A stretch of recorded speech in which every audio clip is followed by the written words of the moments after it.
Uh, Hello, welcome. I'm Behruz Qamari Tabrizi. I'm the director of Sharmin Bijan Mossavar-Rahmani Center for Iran and Persian Gulf Studies. And this is another episode of our virtual conversations about new books that were published about Iran and the Persian Gulf. And as always, this is a huge regret that we are conducting these interviews virtually instead of hosting our authors in Princeton. But this is all we can do at this moment, and hopefully we can communicate some of the brilliance of these books through these conversations. Today we are hosting Professor Paola Rivetti, who is an associate professor in politics and international relations at the Dublin City University.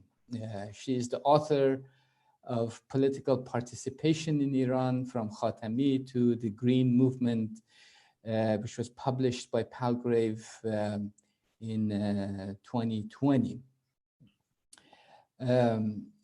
Dr. Rivetti has a PhD in social and political science from the University of Siena, and her research primarily focuses on governments and societies and politics in Middle East and North Africa from a comparative perspective.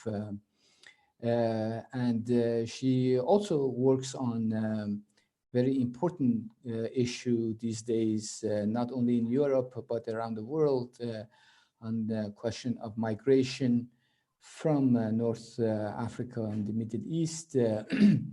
And she's also the co-editor of two books, Islamists and the Politics of Arab Uprisings, which came out in 2018 by Edinburgh University Press. And an earlier edited volume, Continuity and Change, Before and After the Arab Uprisings, and which focuses on Morocco, Tunisia, and Egypt, which was published by Routledge in 2015.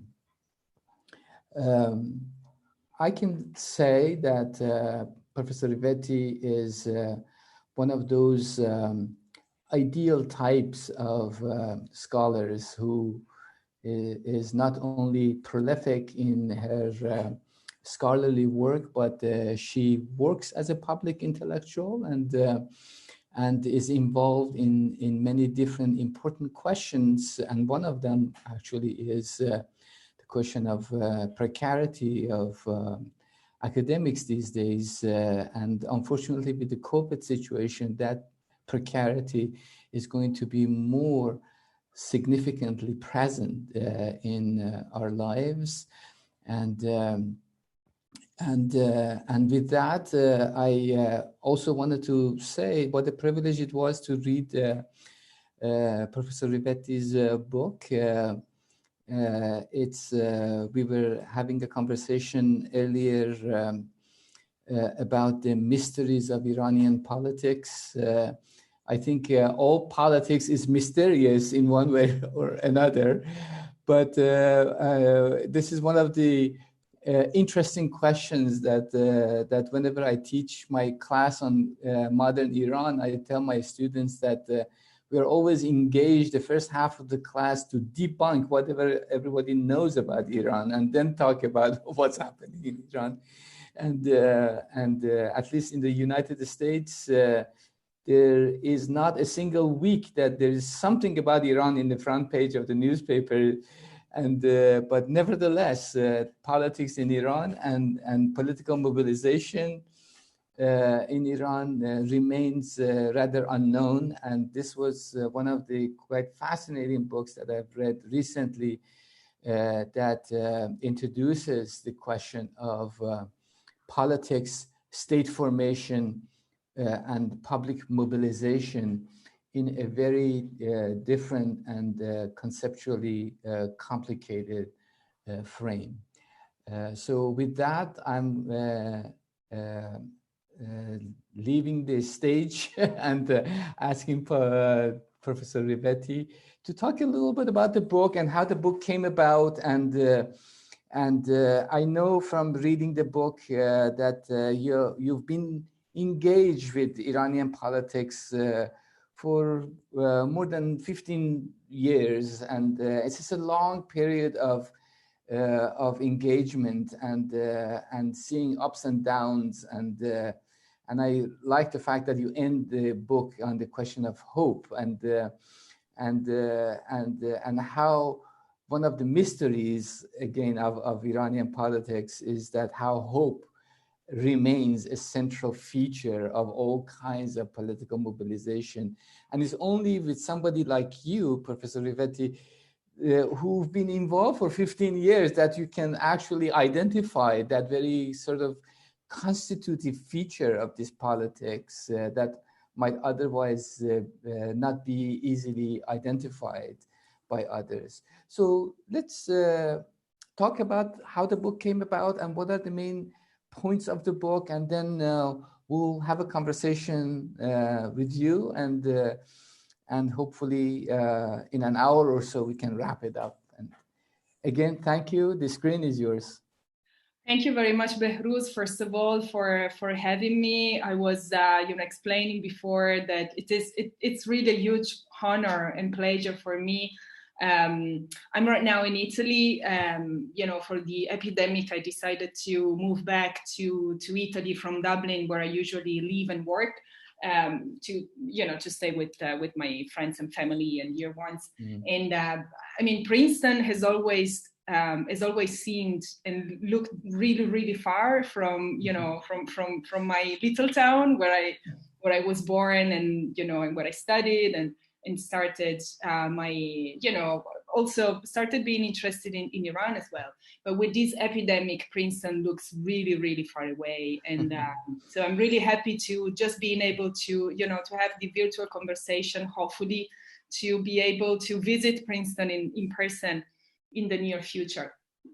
So the history of this book is a very long one. As you said, it's I've been traveling back and forth from Iran since 2005. So 2005 is when I graduated from university. So I would say it's a long-standing interest that I have. And when I started being interested in Iran, I'm not ashamed to say that I was, the typical Orientalist. I mean, I was 24 years old. There were all these questions about Islam and democracy. Is Islam, compatible with democracy? We're in a post 9/11 era. So these were the kind of questions, that journalists, scholars as well, public intellectuals, were kind of asking themselves, and there were all this, what back then looked like very interesting debates. So that was my, kind of my first entry into Iranian politics. I was really interested by this, how politics and religion combine. So I started reading books about Iran, and I thought, wow, what a wonderful kind of case study, right? Because it's an Islamic republic, so that's the perfect. And definitely, if I study and learn more about Iran, I will be able to answer all the questions I have in mind. And then, luckily enough, my analysis has changed, has become more nuanced. Being able to travel back and forth, I started to be able to, to identify all the Orientalist, rhetoric and kind of refrains that were so ubiquitous in, in public speech and also in the scholarship. And I think the fact that I was working and studying and engaging these topics from Italy was also really, really important because, on the one side, Italy is a quite peripheral country, so we have this, we have the reflection of all these, huge academic or even, intellectual debates going on elsewhere. So I started to, to be more aware of what Orientalism was, of the, the implications of everything that goes with it. But at the same time, I think Italians are, relatively and partially, but we are in some way Orientalized ourselves. So a very important experience I had was in 2004 when I participated in a student exchange. So I studied for 1 semester in Leiden in the Netherlands. And I remember experiencing, Orientalizations, so strongly. So I think it was the junction of these two things, that was really, really important for me to kind of start thinking and start being more aware. And then I started going back and forth. The year after 2005 was the first time I traveled to Iran. So all those kind of reflection eventually came together somehow and made sense in my head. So when I started working in Iran and also on Iranian politics, I was really interested in Reformism, because Reformism was back then framed as the answer to this question of the compatibility between Islam and democracy. So that was why Reformism somewhat captured my interest and my attention. I should also add that back then Iran was also discussed in the news and in public discourse very differently. So during the Khatami's era, Iran and Italy had very strong cultural, connection, and Khatami, had also very personal, strong connection with Italy because his son and his daughter studied here. So there was all of this was going on.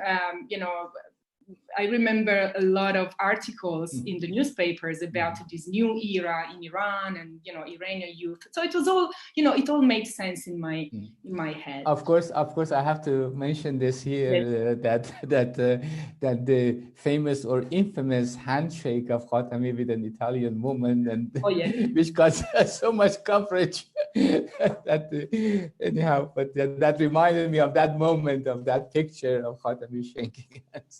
Yeah, and it's interesting because I thinking about how kind of history with capital H is you can kind of track it in kind of history with small h. So there was the ambassador, the Italian ambassador to Tehran, who was really, really important in, kind of waving all these, these connections, and also the cultural attaché, who was a woman, a scholar as well, Felicetta Ferraro, who sadly passed away not too long ago. She was also really, really instrumental in bringing together, cinema, cuisine, literature, ancient literature and poetry, and at the same time, track to diplomacy and the special, connection between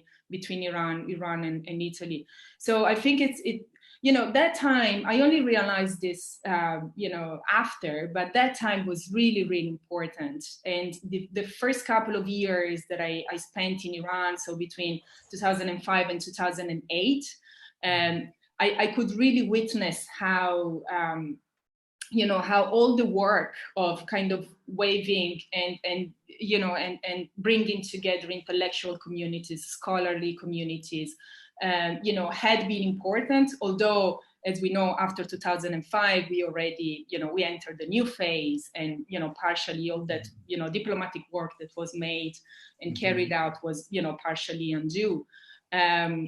undone, sorry, but it was really, it really opened my eyes to to how rich was this topic of reformism, while I was looking at reformism as simply, the kind of easy answer, that everybody was giving to this very complex question of, compatibility, Islam and democracy and so forth and so on.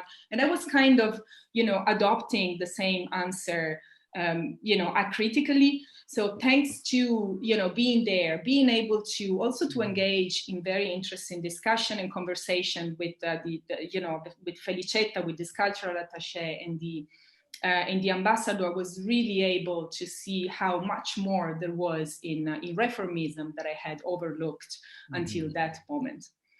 So that's, that was, kind of what I was interested about when it comes to reformism. But there also was another kind of side to this story, and that was a much more personal and political side to my interest in reformism. And that was because I was struggling myself with the question of, let's say, with the question of moderation, with the question of, is politics the art of the impossible, or is politics the art of the possible?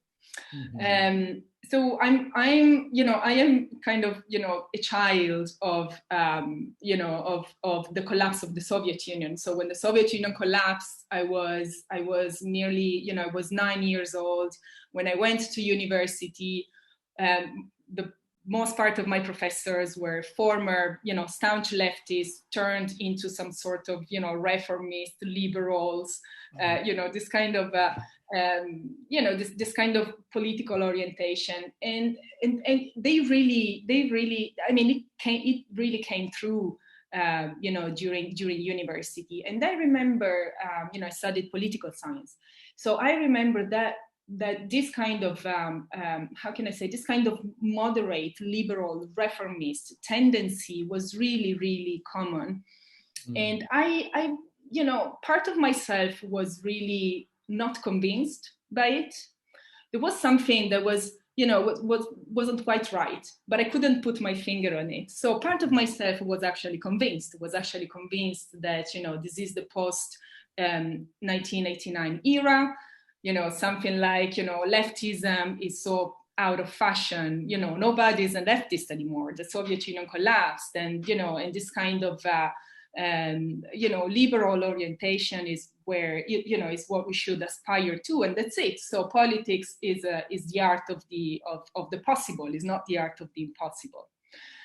And so for me, Iranian reformism was important because Iranian reformism in the Iranian context, was quite the opposite, was quite the art of the impossible. And liberalism had this very strong, I mean, I don't know whether it was revolutionary, because I think that's not quite so. But definitely it had a disruptive potential. Okay, a disruptive potential when we think of liberalism within the context of the Islamic Republic. And I remember when I started talking with, with Iranian activists, and in the, mid 2000s, late 2000s, most of them were all liberals. It's only after that I kind of saw the kind of, more leftist groups really multiplicating and becoming more, just more and more numerous. Back then was really, most of everybody who would define themselves as, I am a political activist or a social activist, and I want to see change in the Islamic Republic, would be quite liberal. But, I kind of learned, a lot about, about how, it's quite banal, but about how things differ depending on the context, they are merged in and take place in. So I started to consider, taking this kind of disruptive potential of liberalism, although I did back then, I didn't define myself as a liberal. I don't define myself today as a liberal. So I have to say, I also learned a lot about doing fieldwork with people you don't quite agree with. You actually disagree, on pretty every ground with. But, that was a good lesson for me to learn, how to work with, with people you don't agree with. But so taken seriously, however, the disruptive nature of liberalism in that specific context of the Islamic Republic, I started to see the disconnection and the contradiction between that idea of reformism that the government was kind of pushing and was kind of, upholding and propagating. So reformism as this kind of, harmonious strategy where, we don't like conflict, we like cooperation. We don't like, radicalism and political radicalism, but we like gradualism. And in reality, the actual potential and the actual, in this sense, revolutionary potential of liberalism, when in activists, when I was talking with them, this came through quite clearly. Although they also were upholding the rhetoric of gradualism and, we don't like the revolution, we want reformism, revolution was a failure, we already experienced that. So this is the kind of, that moment was really important for me because I could actually see why I was interested in reformism, because it was a rich kind of object of analysis. So we want to call it this way.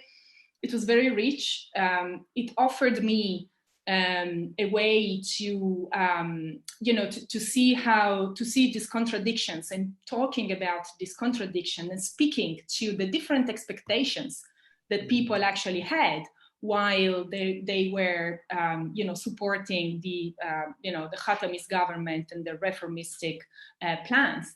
But also it allowed me to talk about something different, which was what I came up, in the book calling the unintended consequences of reformism. And, such unintended consequences of reformism were precisely the fact that people had a set of expectations. So I do support Khatami's government because I want to see such and such and such, this change. And Khatami's government on the other side was like, okay, kids, we need your votes. We need you, to canvass for, in your families, in your communities. So we like you. That's fine. But don't be too radical with your expectations. And then, but still we give you space. Still we give you political empowerment. Still we present you and talk about you as this super important and crucial political constituency in our country and also in our history. And I'm thinking here specifically to university students, right? But as soon as the specifically student groups decided to actually reclaim the space they thought was theirs, then you had the kind of repressive reaction coming in, and this is why the radicalization, and then you had this dynamic of radicalization, which precisely which represents this unintended consequences of reformism.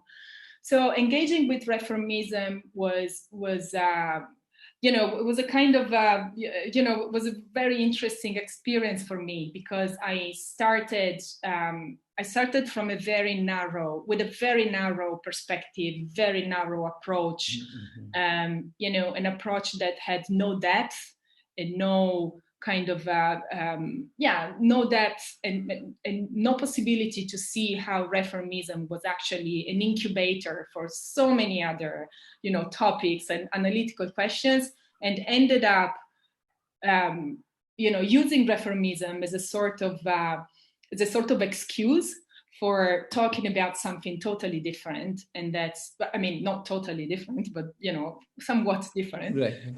And that's the what I call the radicalization of the unintended consequences of reformism, and then of course also the radicalization of political activism amongst activists, and especially those who were punished for reclaiming what the government promised to them. And I and that was also interesting because this is something that is really universal. I mean, this is not specific to Iran. Of course, it has its own specificity when it comes to Iran. It's a specific context, of course, but the kind of general dynamic, the one I described right now, for instance, can be seen in many different other places, and that's not different from from the dynamic, I think, we have seen, for instance, in Italy in the past 20 years or so, where important political groups and important political segments of the population were marginalized and left behind, precisely because they did not fit these narrative or these rhetoric of moderation and and modernity and modernization, which is also another key, very important word and very important concept and notion. Actually, I don't want to, I could go on forever. I think we could talk about our work forever. But that's quite helpful, and I think it's an important. As you said, unintended consequence of reform in Iran. And I always thought that, the phrase caught my attention in your book because, my first book, I talk about the unintended consequences of the establishment of the Islamic Republic. And it really takes a while for people to start thinking and focusing on the unintended consequences. Because at the beginning, everybody is thinking and writing and conceptualizing the intentions. And then it takes a while to think sociologically and historically about the unintended consequences, things that framers of a policy and a project were not thinking about, but nevertheless, it becomes the most important legacy of that project. Like the establishment of Islamic Republic, for example, I always say that, at the beginning, everybody is worried about the oppression of women, gender issues, and it's going to be very repressive towards women, which in a sense it was formally, legally, doctrinally, and all that. But at the same time, the unintended consequence of that was really the unprecedented mobility of women in Iranian society, for example. Yes, definitely. Something that I learned by working as a researcher. So during all these years is that, you have reality, but reality is informed by non-linear genealogies. So something, the social and political phenomena that you see in your, wherever you live. It doesn't have to be, I say that I often think about Iran through Italy. And, of course, you have to be wary of, avoiding generalization, universalization, but it quite works for me. Because it's because every social reality is informed by contradictory long-term processes, economic and social processes that the struggle one against the other that go are contradictory, and then this also I think this also is important because it underlines the importance of competitions of ideas and competition for power. Of course, the reality we see as is not natural. I mean, the social order we see reproducing itself is not natural. It's been, the result of centuries of infights and, competition for power. So, but you're right. It's, I would like to speak to what you said at the beginning. It's so difficult. Yes, it is so difficult. And I think it's more, it's not like it's more difficult for Westerners, but definitely it's more, I think, difficult for, I know I'm saying I'm awfully generalizing here, but I do think there is a truth in saying that Western researchers like myself struggle. It takes a serious effort and serious commitment to abandon and disinvest in a in a reading, in an analysis of, say, Iran, Egypt, you name it, that tells a very nice, polished, linear history, because this is what we've been exposed to, but also when it comes to the history of our own countries or localities. This is why I think it's really useful for me to to think about Iran through something I know better, which is Italy. And I try never ever forget that Italy is what I know best. Something that I see in some colleagues, especially those who work in kind of really big universities and important institutions, is to forget that they come from a very specific place, and they come from a specific history, and that history is not universal. And because you're a brilliant scholar of XYZ country, doesn't make you doesn't make that country the thing better, best. That we probably never be, right? That's true. So I wanted to ask you if you could talk a little bit more about the question of civil society. As you mentioned in the book, the concept of civil society was one of those constitutive terms for reform movement in Iran, and we see that kind of formation, that conversation around Jameh Madani and civil society, and when the publication of newspapers. And this is sort of interesting to see that the group of radical students, Muslim students, who go back to Iran after getting a PhD from European universities, they go, and the first thing they do, they sort of congregate around publication of newspapers and efforts to strengthen as their own conception of civil society. And of course, this is there are so many different ways one can understand this very notion of civil society and its connection to the state. And usually there is this kind of binary understanding of civil society and the state. And you see in so many different ways that binary understanding of civil society and the state collapses in practice in the case of that you present so beautifully in your book. So I was wondering if you can talk about a little bit about the politics and sort of mutually constitutive part of civil society and state in the process of political reform and social mobilization in Iran.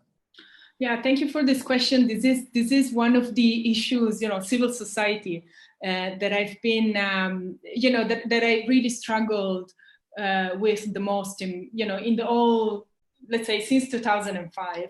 And this also goes back to, to my personal life as a university student in Italy, because we had when I first went to Iran, and of course I knew that this, for instance, Jomeh Madani and civil society were important topics and important, notions that were discussed in the public discourse, because I was reading about Iran. So I did expect that. But what I didn't expect was that the, how can I say, the definition, the articulation of these talks and debate around civil society was as similar as, between Iran and Italy as it was. So, and I think this also speaks to, to this kind of global momentum that I think, between late 90s and, the 2000s, probably we had everywhere. I mean, if we search the scholarship, we can see that quite evidently. So civil society, exactly as Reformism, we're seen as this kind of, force being able to solve every kind of issue, political issue, economic issue. And there were, even in what we call development studies, that, civil society was propagated or was upheld as a economic enterprise that would have actually produced economic wealth. So that was something I was really struggling with, because I didn't know how to approach it. I mean, it was so well defined. It seemed to be, something solid. There is something that exists, and it's called civil society. That was somewhat the story. And I think also the way in which, for instance, I remember during my PhD program, the way in which my mentor and the other professors were asking me about this concept, this notion, was also very reflective of the fact that it was very difficult to challenge that notion. It was very difficult to kind of, to question that notion, because it was so well consolidated that even, it was difficult to do something interesting with that notion. So when I went to, going back and forth from Iran, I started to realize a few things. So first, for example, that this binary really didn't exist. That what the groups and the even individual intellectuals, I mean, in your work, you talk about this in your work, and it's very, it's very well explained as well, that, as you said before as well, it's co-constitutive, right? So the intellectuals that would self-define as members of civil society or whatever, and the groups, the political and social groups that would define as well as such, and the state, I mean, they don't exist one without the other. And it's not only a philosophical, observation. We don't have, say, with colors, we often say we don't have black if we don't have white, because we wouldn't know the difference between the two. So, but it's not only philosophical. It's also as a matter of political and cultural entrepreneurship. Is also a matter of who has the resources in terms of political network, in terms of economic capital as well, to invest in let's say initiatives which can be cultural or can be political initiatives that would contribute towards the definition of civil society, or the let's say the propagation and the diffusion and circulation of this notion. And then so that was interesting for me, and I have to say that the French scholarship in this case was helpful for me. Scholars such as, for instance, Béatrice Hibou, and her work on Tunisia, was quite, her most famous book is The Force of Obedience, and and she speaks somewhat to these issues, and so I kind of took a little bit, borrowed a little bit from her. Especially when it comes to this, to this, let's say, co-constitution of the state and society. But then what became even more interesting for me was how actually people used, and in particular activists, were using this notion of civil society. Because exactly as I was witnessing with Reformism, civil society could be so many different things, and when ideas go global and become this kind of they have a global definition, and it seems to be a definition nobody challenges at the global level, like civil society had. In reality, that's when the meaning of that very concept fragments, because everybody's kind of using it, but in a different way. That's and it's right. It's giving it their own specific in context specific definition. So I have I've written on this with my friend, ex-supervisor and colleague Francesco Cavatorta. We wrote about how how the use how social actors were giving different meanings of civil society, and how these meanings were important because they revealed the contradictions I was talking about before. So when you had the government talking about civil society, it was this kind of very poor, very poor, probably possibly is not the right term, but what I want to say is it's this kind of very not profound meaning of civil society, whereby civil society was this group of intellectuals, whatever you name it, they were all together, and they were kind of they were, Khatami sometimes used, said that they were watching the government, but in reality, what Khatami probably was hoping to have was a kind of more, kind of cheerleader, civil society cheerleadering, or kind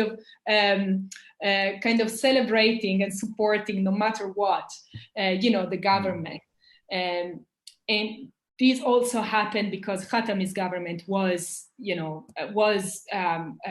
engaging in a very hard fight against the conservatives. So definitely, this kind of support. So it wasn't simply co-option. It wasn't simply, in this way, Iran was different from the rest of of the Middle Eastern countries. Paola, can I ask, because this is a question I had that is very relevant to what you just brought up. It's sort of a point of curiosity to me that you don't engage Hajjarian in your book, and that's key kind of motto of reform. فشار از پایین چانه‌زنی از بالا. Yes. Pressure from below and bargaining on the top. And I thought that's, obviously that's very much related to what you say, that فشار از پایین, the pressure from below, is the rather controversial part of the reform movement, and how much tolerance the top has to accommodate and tolerate that pressure from below. And we see sort of a mixed kind of record from the reform government on that, how they engage with pressure from below, and how they define it, and how it was defined on the ground by actors in different spheres of social engagement.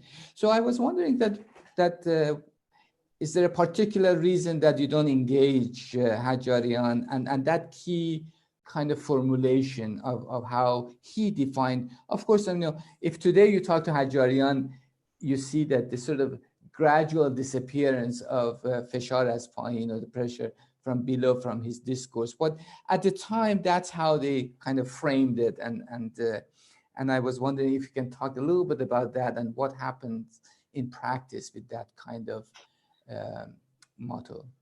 Yeah, you're right. It's that's basically, I mean, this idea of feshar az payin is precisely what kind of opened up a little bit, of space for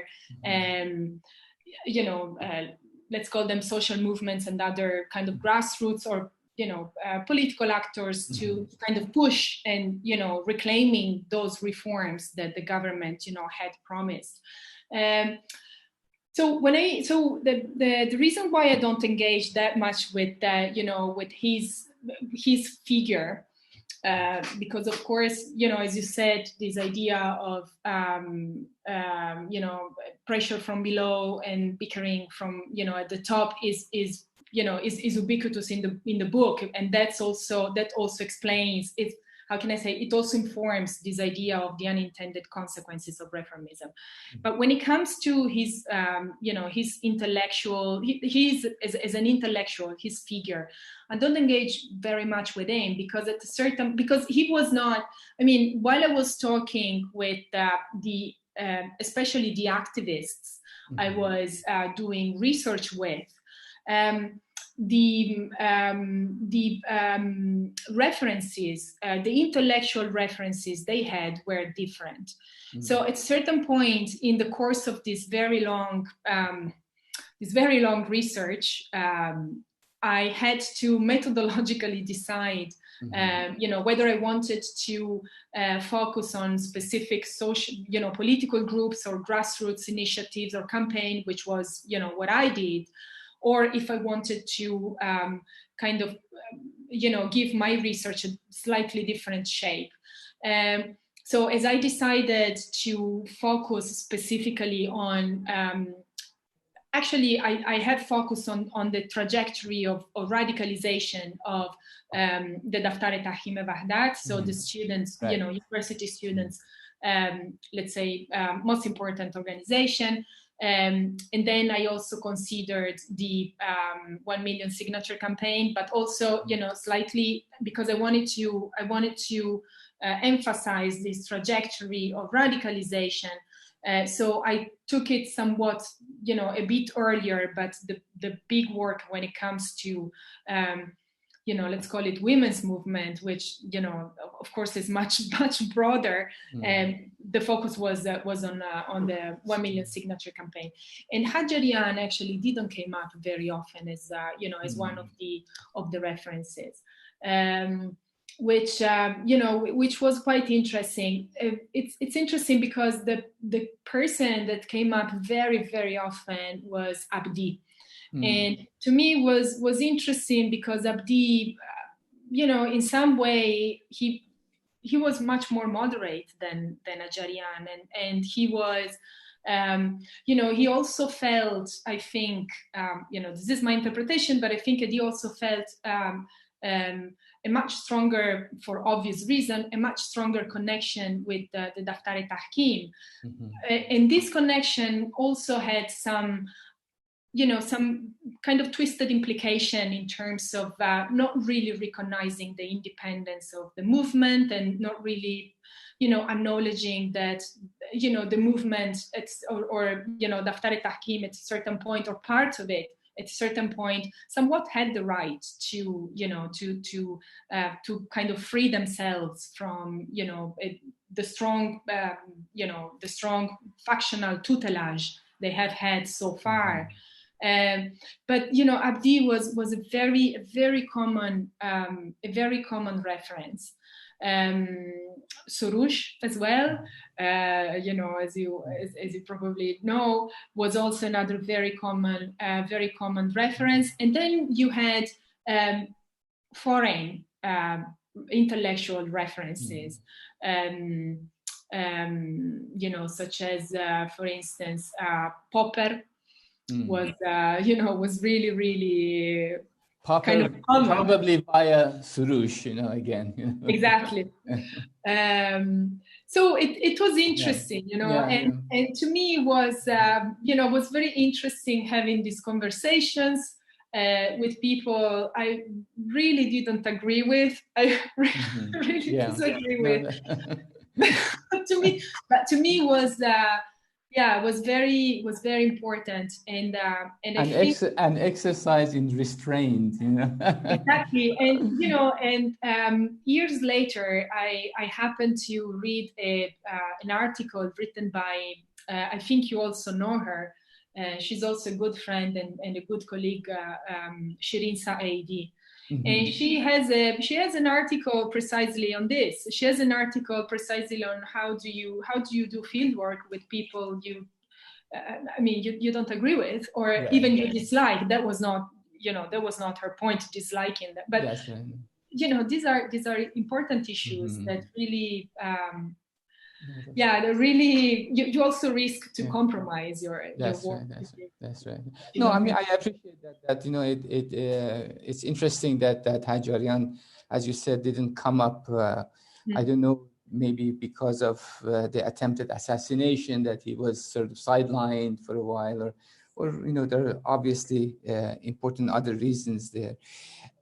I think you also use Bloomberg's notion of dissonant institutionalization to describe the polity of the Islamic Republic. And this is always one of the fascinating kind of elements whenever I think about the post-revolutionary state, that how after 4 decades that they have failed to establish a rather uniform polity, not a polity that there are no disagreements in it, but a polity that at least has agreed upon a specific political project.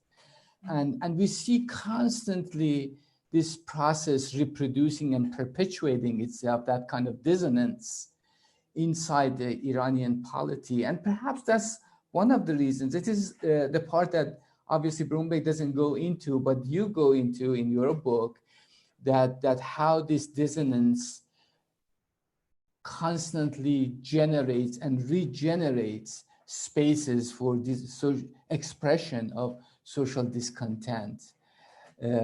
Even when you have a kind of a completely usulgera, conservative state, but suddenly, or majlis, suddenly inside of that, you see this kind of branching out of different factions and the emergence of a new generation of conflicting interests in the state.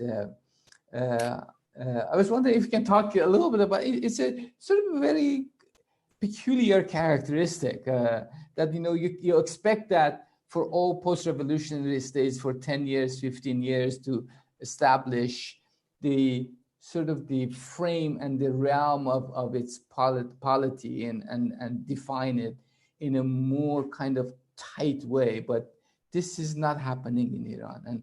And it seems like there is no future of going towards that direction, because every time we think that, okay, now they're going to create a uniform state, we see this kind of different kind of branches coming out with fierce fighting among themselves. Yes, I think I really wanted to kind of close the book with a note of optimism, but that was partially intentional. So that's why I talk about hope and how hope kind of finds its place and room within these contradictions and that you were describing. So that was partially intentional, but there was also just a kind of recording what you see. One of the questions that I've always it's not a question, but one of the observations I've always made about Iran, and actually with some surprise and sense of awe, is considering that people always do engage, always take over.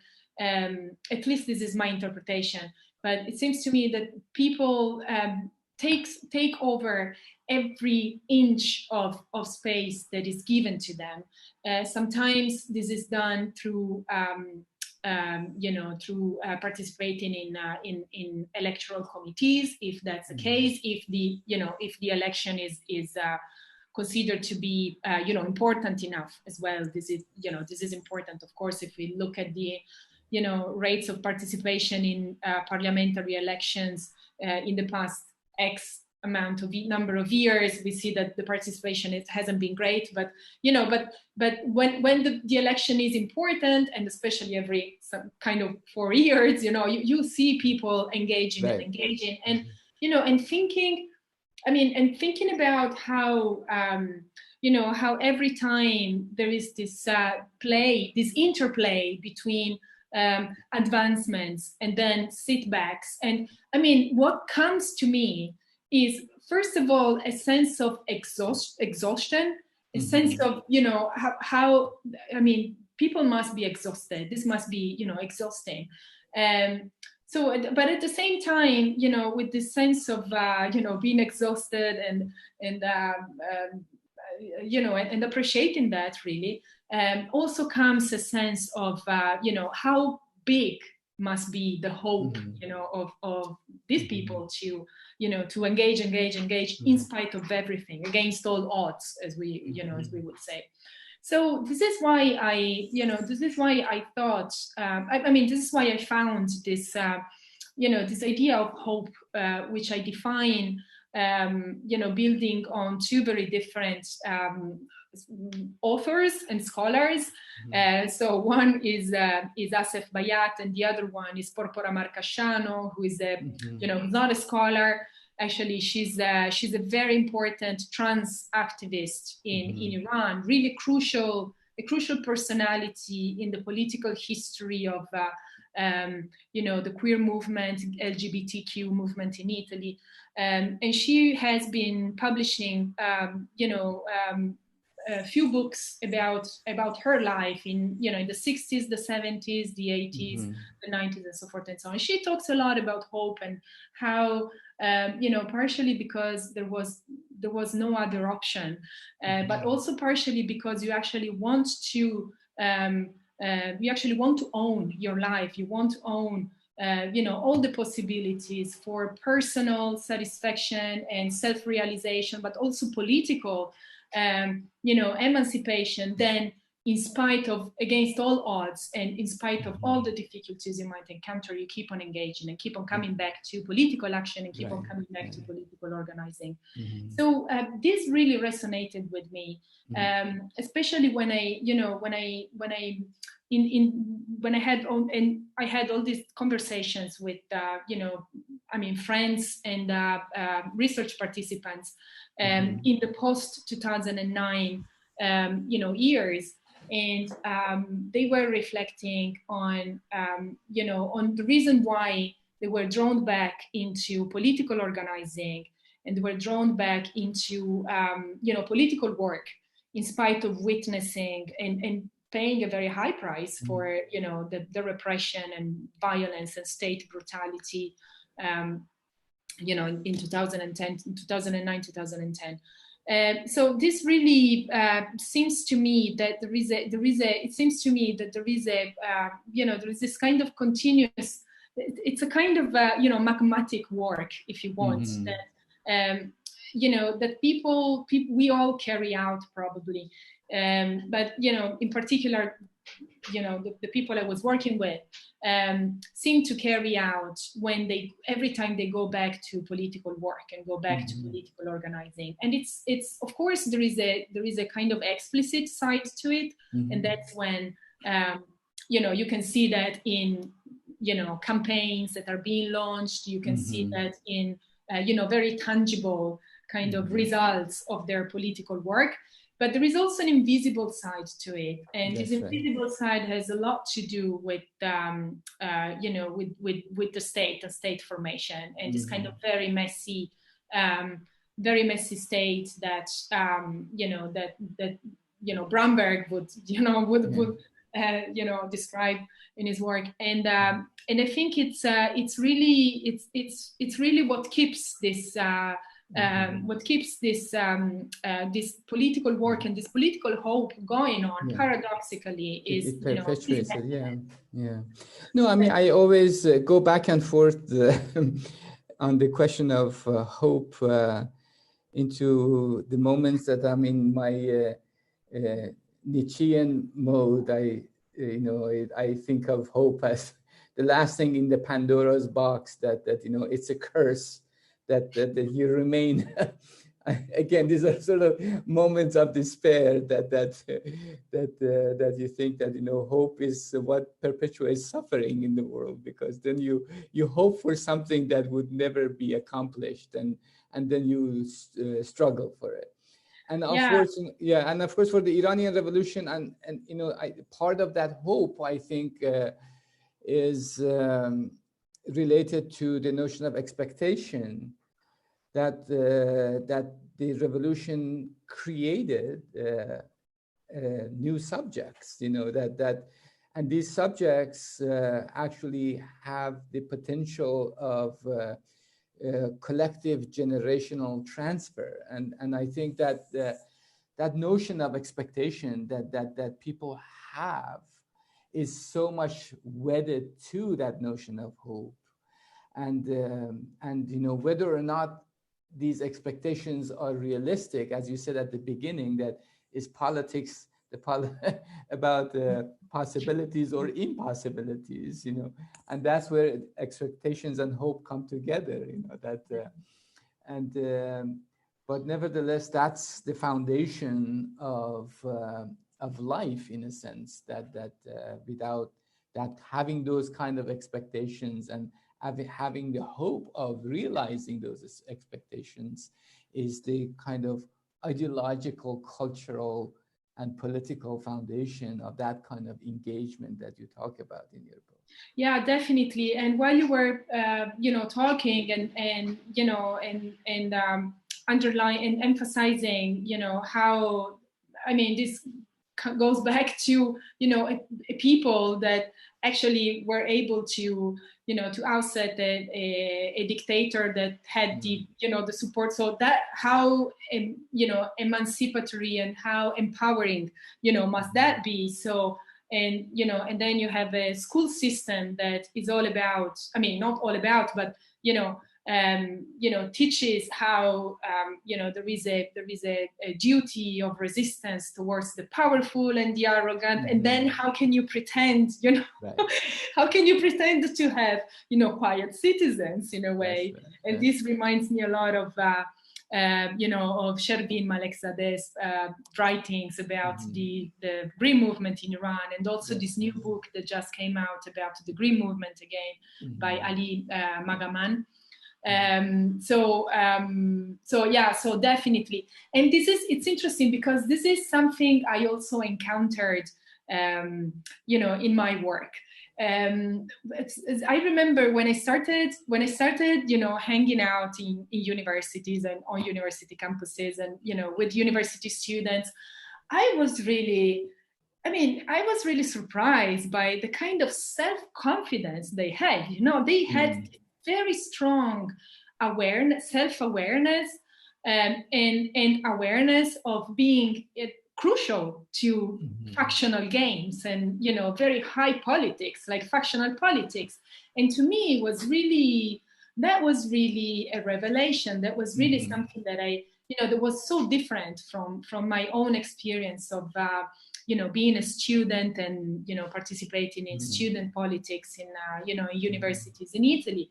Because what you don't count much. I mean, it's not like you have all this political, relevance. Like, basically nobody's really interested in you, But there was this there was this very solid, extremely solid awareness of having political relevance and having political power in the sense of being empowered, of being knowing that you are important. And that's so attractive, and that's how people actually continue to do that project. Listen, Paola, this is such a wonderful conversation. I wish we could just carry on for the rest of the day and for the rest of the evening for your time in Italy. And this is not the end of our conversation. And after all is said and done, after the pandemic, we would love to invite you to come and visit us in Princeton. That'd be my utmost pleasure, really an honor for me. And thank you so much, Behruz, for having me and giving me the chance to this was talk wonderful. About my passion and what I'm interested in, and in the book. Thank you so much. Thank you. So we'll be in touch, and thank you again for accepting our invitation. Bye. Thank you. Okay. Bye.